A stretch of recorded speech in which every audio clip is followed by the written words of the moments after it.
A Twinkl original. Don't hog the hedge.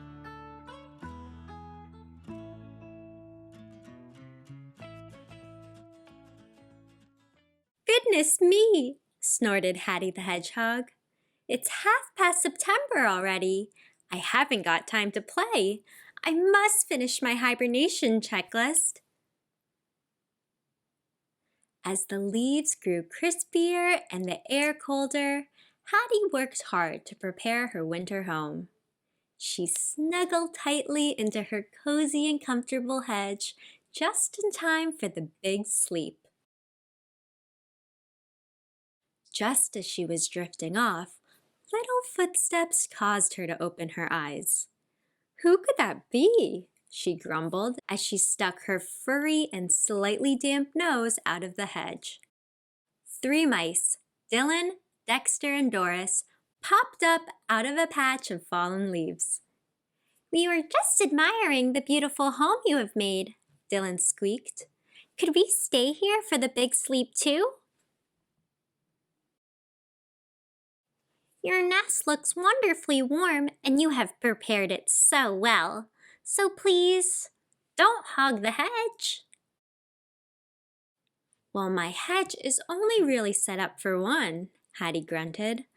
But as you're all only little, I can probably find some space for you, just this once.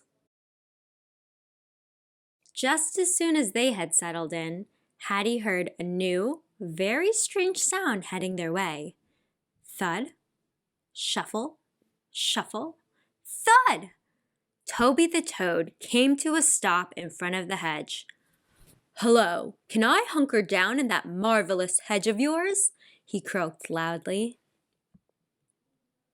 Your nest looks so comfy, and you have prepared it so well. So please, don't hog the hedge.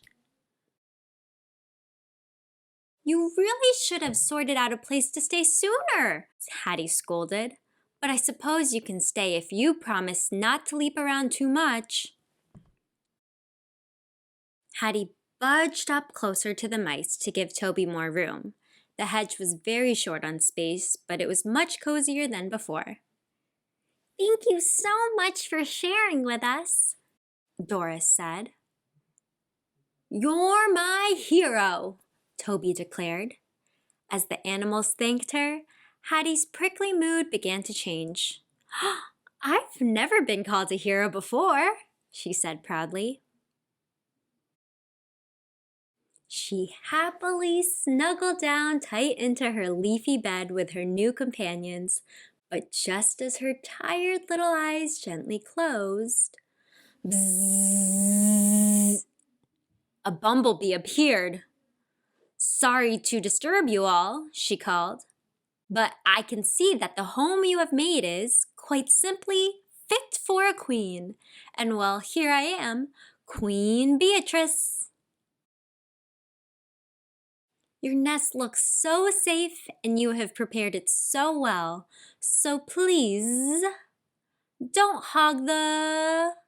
Yeah. You don't need to ask, Your Majesty, Hattie chuckled. Just come on in and make yourself at home. What a squashed up bunch they were. Hattie's spikes tickled Toby's toes and everyone was trying hard to avoid Queen Beatrice's sting. Eventually, they all settled down, but then, sob, sniffle, sob, Billy, a young and very upset bat, floated gently down beside the hedge. I'm lost and I can't find my family, he sobbed. Can I hang out in your company for a little while?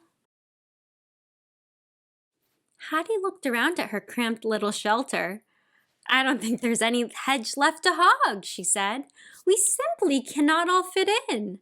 But then she did something totally unexpected. You can have my space, Hattie offered. She stepped out of the hedge to make room for the lost little bat. But then her friends did something even more unexpected.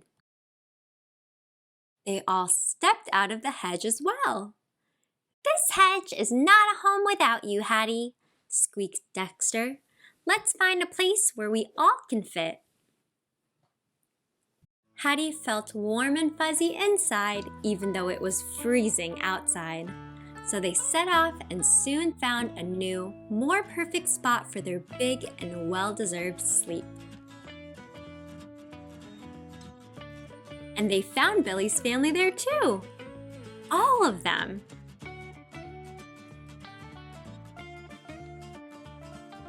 Continue the learning with exclusive teacher-created resources to engage and inspire children at school, at home, and beyond.